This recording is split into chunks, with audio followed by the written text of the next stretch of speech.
இப்போ தான் நம்ம சேனலுக்கு நீங்கள் முதல் முறையாக வரீங்கன்னா தயவுசெய்து கீழே இருக்கிற ரெட் கலர் சப்ஸ்கிரைப் பட்டன் அழுத்தி சப்ஸ்கிரைப் பண்ணிக்கோங்க. கூடவே அந்த பெல் பட்டன் அழுத்தி ஆள்னு கொடுத்துக்கோங்க. அப்போ தான் நம்ம போடுற வீடியோ உங்களுக்கு தினமும் கிடைக்கும். சரி வாங்க இப்போ நம்ம வீடியோக்குள்ளே போகலாம். சென்னை உள்ளிட்ட தமிழகத்தின் பல்வேறு பகுதிகளில் பல ஆண்களை ஏமாற்றி திருமணம் செய்த ஒரு பெண்ணை போலீசார் அவருடைய இரண்டாவது கணவருடன் கைது செய்திருக்கிறார்கள். மேற்கு தாம்பரம் ரங்கநாதபுரம் 1வது தெருவை சேர்ந்த விஜயகுமார் வேலம்மா தம்பதியின் மகன் நடராஜன். இவருக்கு 25 வயது ஆகிறது. கடந்த 1.5 ஆண்டுகளுக்கு முன்பு சானிட்டோரியம் பகுதியில் இருக்கக்கூடிய தனியார் மாவு நிறுவனம் ஒன்றில் டெலிவரி பாயாக வேலை செய்து வந்தார். அப்போது தாம்பரம் முடிச்சூர் பிரதான சாலையில் இருக்கக்கூடிய ஒரு பேக்கரிக்கு அடிக்கடி மாவு பொருட்கள் டெலிவரி செய்தபோது அங்கு வேலை செய்து வந்த அபிநயா என்கின்ற 27 வயதான கயல்விழி என்பவருடன் இவருக்கு பழக்கம் ஏற்பட்டு அது காதலாக மாறியது. நடராஜன் அபிநயாவை திருமணம் செய்ய முடிவு செய்தார். இது குறித்து மதுரையில் இருக்கக்கூடிய பெற்றோரிடம் தெரிவித்து சம்மதம் பெறும்படி அபிநயாவிடம் நடராஜன் சொல்லியிருக்கிறார்.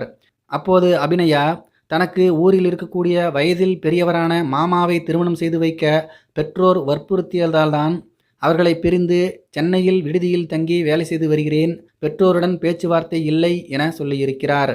பின்னர் நடராஜன் தன்னுடைய பெற்றோர்களிடம் அபிநயாவை திருமணம் செய்து கொள்ளப் போவதாக தெரிவித்துள்ளார். அதற்கு அவர்கள் எதிர்ப்பு தெரிவித்துள்ளனர். அபிநயாவை திருமணம் செய்து வைக்கவில்லை என்றால் நான் தற்கொலை செய்து கொள்வேன் என நடராஜன் மிரட்டியுள்ளார். இதனால் நடராஜனுடைய பெற்றோர் திருமணத்துக்கு சம்மதம் தெரிவித்திருக்கிறார்கள்.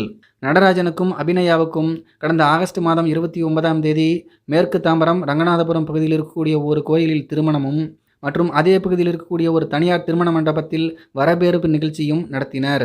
அதில் அபிநயா குடும்பத்தை சேர்ந்த எவரும் பங்கேற்கவில்லை. இதனையடுத்து ஒரே வீட்டில் நடராஜன், அபிநயா மற்றும் சகோதரர் ஆகியோர்கள் வசித்து வந்தனர். திருமணம் முடிந்த பிறகு அபிநயா வேலைக்கு செல்லாமல் வீட்டிலேயே இருந்துள்ளார். இந்த நிலைமையில்தான் நடராஜன் வேலைக்கு சென்ற பிறகு வீட்டில் இருக்கக்கூடிய அபிநயா நீண்ட நேரமாக செல்போனில் பேசி வந்ததாக சொல்லப்படுகிறது. கடந்த அக்டோபர் மாதம் 19ஆம் தேதி அன்று வீட்டில் நடராஜன் தன்னுடைய மனைவியுடன் தனியாக இருந்துள்ளார்.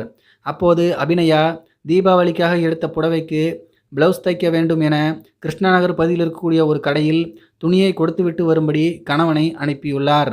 அதன்படி சென்ற நடராஜன் சிறிது நேரத்தில் வீடு திரும்பிய போது கதவு மூடப்பட்டு இருந்துள்ளது. அபிநயா பக்கத்தில் எங்கேயாவது கடைக்கு சென்றிருப்பார் என நினைத்து நடராஜன் வீட்டில் காத்திருந்தார். ஆனால் நீண்ட நேரமாகியும் அவர் வராததால் நடராஜன் வீட்டின் பூட்டை உடைத்து உள்ளே சென்று பார்த்தபோது பீரோவில் இருந்த விலை உயர்ந்த திருமண புடவைகள், வேலம்மாளின் 17 சவரன் நகை, 20,000 ரூபாய் ரொக்கம் ஆகியவை மாயமாகியிருந்தது. இதனைத் தொடர்ந்து நடராஜன் அபிநயாவின் 2 செல்போன் எண்ணுக்கும் தொடர்பு கொண்டபோது அது சுவிட்ச் ஆஃப் செய்யப்பட்டு இருந்தது. அதன் பிறகு அவர் எங்கெங்கேயோ தேடியும் அவர் கிடைக்காததால் நடராஜன் இது குறித்து தாம்பரம் காவல் நிலையத்தில் புகார் அளித்தார். அதன் பேரில் தாம்பரம் காவல் உதவி ஆணையர் சீனிவாசன் உத்தரவின் பேரில் ஆய்வாளர் சார்லஸ் தலைமையில் உதவி ஆய்வாளர் கன்னியப்பன், கார்த்திகேயன், வீராசாமி ஆகியோர் இந்த சம்பவம் குறித்து வழக்கு பதிவு செய்து மாயமான அபிநயாவை தேடி வந்தனர். இந்த நிலைமையில்தான் செம்மஞ்சேரி அருகே இருக்கக்கூடிய ஒரு தனியார் பெண்கள் விடுதியில் தங்கியிருந்த அவரை போலீசார் மடக்கி பிடித்து தாம்பரம் காவல் நிலையம் அழைத்து வந்து அந்த பெண்ணிடம் விசாரணையும் நடத்தினர். அப்போது பல திடுக்கிடும் தகவல்கள் வெளியானது. இது குறித்து போலீசார் சொல்வது என்னவென்றால், இந்த அபிநயா என்கின்ற கயல்விழி கடந்த 2011ஆம் ஆண்டு திருவாரூர் மாவட்டம் மன்னார்குடி பகுதியை சேர்ந்த விஜய் என்பவரை பெற்றோர் சம்மதத்துடன் திருமணம் செய்துள்ளார். அவருடன் 1 மாதம் வாழ்ந்த அபிநயா பின்னர் அவரை பிரிந்துள்ளார். அதன் பிறகு 2013ஆம் ஆண்டு சிவகங்கை மாவட்டத்தை சேர்ந்த 33 வயதான செந்தில்குமார் என்பவரை 2வது திருமணம் செய்துள்ளார். அவர் மூலம் அபிநயாவுக்கு கடந்த 2015ஆம் ஆண்டு ஆண் குழந்தை பிறந்துள்ளது. இந்த நிலைமையில்தான் 4 மாதங்களில் அபிநயா சிவகங்கையில் இருந்து மதுரைக்கு வந்து அவருடைய செயினை அடமானம் வைத்து அங்கு அவருடன் கம்ப்யூட்டர் வகுப்பு படித்த பிரபு என்பவருடன் 1 வாரம் உல்லாச பயணமாக கேரளாவுக்கு போயிருக்கிறார். அபிநயா மாயமானது குறித்து செந்தில்குமார் சிவகங்கை டவுன் காவல் நிலையத்தில் புகார் அளித்ததின் பேரில் 10 நாட்களில் போலீசார் அவரை கண்டுபிடித்து கொடுத்திருக்கிறார்கள். அதன் பிறகு 2018ஆம் ஆண்டு மீண்டும் அவர் மாயமாகி இருக்கிறார். மீண்டும் போலீசார் அவரை கண்டுபிடித்து கொடுத்திருக்கிறார்கள். அதனைத் தொடர்ந்து குடும்பத்துடன் சிவகங்கையிலிருந்து மதுரைக்கு வந்து அங்கு வீடு வாடகைக்கு எடுத்து வசித்து வந்துள்ளனர். அப்போது அங்கே இருக்கக்கூடிய பிரபல தனியார் துணிக்கடை ஒன்றில் சேல்ஸ் பிரிவில் அபிநயா வேலை செய்து வந்தபோது மற்றொரு பிரபல தனியார் துணிக்கடை ஒன்றில் சேல்ஸ் பிரிவில் வேலை செய்து வந்த உதயா என்பவருடன் பழக்கம் ஏற்பட்டு அவருடன் மாயமாகியுள்ளார். இது குறித்து திடீர் நகர் காவல் நிலையத்தில் புகார் அளிக்கப்பட்டதன் பேரில் மீண்டும் போலீசார் அவரை கண்டுபிடித்து கொடுத்திருக்கிறார்கள். பின்னர் மீண்டும் கடந்த 2020ஆம் ஆண்டு அவர் மாயமாகியுள்ளார். பின்னர் கேளம்பாக்கம் பகுதியில் இருக்கக்கூடிய தனியார் பெண்கள் விடுதியில் தங்கி ஒரு செல்போன் கடையில் வேலை செய்தபோது ஆட்டோ ஓட்டுநர் பன்னீர்செல்வம் என்பவருடன் பழக்கம் ஏற்பட்டுள்ளது. அவரை திருமணம் செய்து குடும்பமும் நடத்தியிருக்கிறார். சில நாட்களில் அவரிடம் இருந்தும் மாயமாகியுள்ளார். இது குறித்து கடந்த 2021ஆம் ஆண்டு கேளம்பாக்கம் காவல் நிலையத்தில் புகார் அளித்ததை அடுத்து போலீசார் அபிநயாவை பிடித்து விசாரணை நடத்தினர். அப்போது பன்னீர்செல்வம் கஞ்சா மற்றும் மதுப்பழக்கம் உடையவர் என்றும் தினமும் போதையில் தன்னை அடித்து துன்புறுத்துவதாகவும் கூறி பின்னர் அவரிடமிருந்து பிரிந்து வந்ததாக சொல்லியிருக்கிறார். பின்னர் கடந்த 2021ஆம் ஆண்டு தாம்பரம் முடிச்சூர் பிரதான சாலையில் இருக்கக்கூடிய ஒரு பேக்கரியில் அபிநயா வேலை செய்து வந்தபோதுதான் நடராஜனுடன் பழக்கம் ஏற்பட்டு காதலித்தும் வந்துள்ளார்.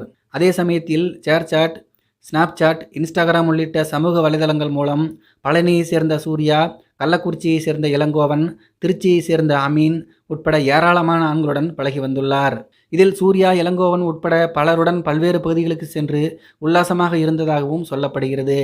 சவுதியில் இருந்த அமீன் கொரோனா காலத்தில் அபிநயாவின் செலவுக்கு பல முறை பணம் அனுப்பியதாகவும் சொல்லப்படுகிறது.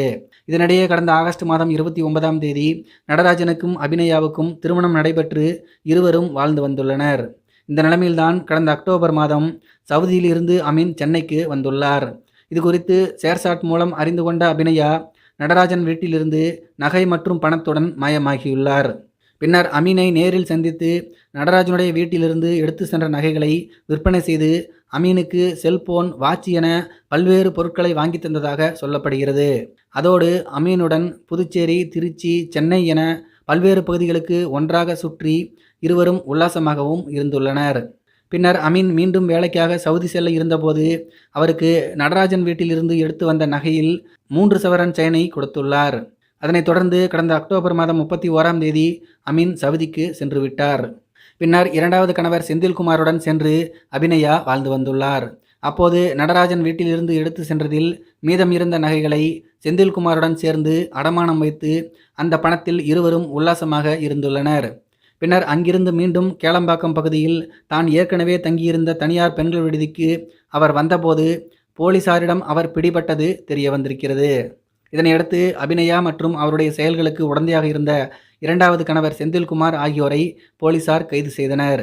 அவர்களிடமிருந்து 1,36,000 ரூபாய் பணமும், ஒரு LED டிவி மற்றும் 20 கிராம் தங்க நகை ஆகியவற்றை பறிமுதல் செய்தனர்.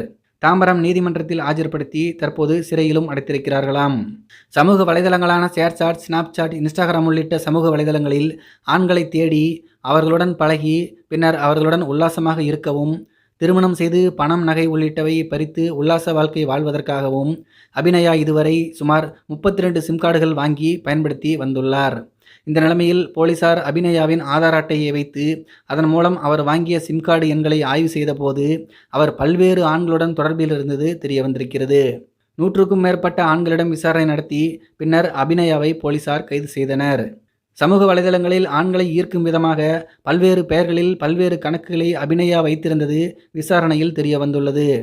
அதிலும் குறிப்பாக திவ்யா, கயல்வெளி, பால்கோவா, முதலும் முடிவும், வீரத்தமிழர்கள் என்ற பெயர்களில் கணக்குகள் வைத்து அதில் பல்வேறு ஆண்களுடன் அவர் சாட் செய்து தொடர்பில் இருந்து வந்துள்ளார்.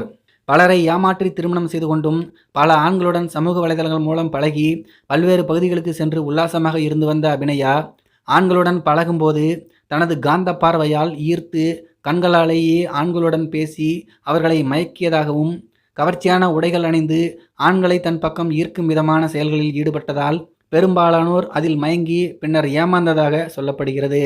நடராஜனை காதலித்து வந்தபோது நடராஜனுடன் வாட்ஸ்அப்பிலும் மற்ற ஆண் நண்பர்களுடன் சேர்சாட், ஸ்னாப்சாட், இன்ஸ்டாகிராம் உள்ளிட்ட சமூக வலைதளங்களிலும் என ஒவ்வொருத்தருடனும் ஒரு மணி நேரம் என ஒதுக்கி அவர்களுடன் பேசி வந்துள்ளார்.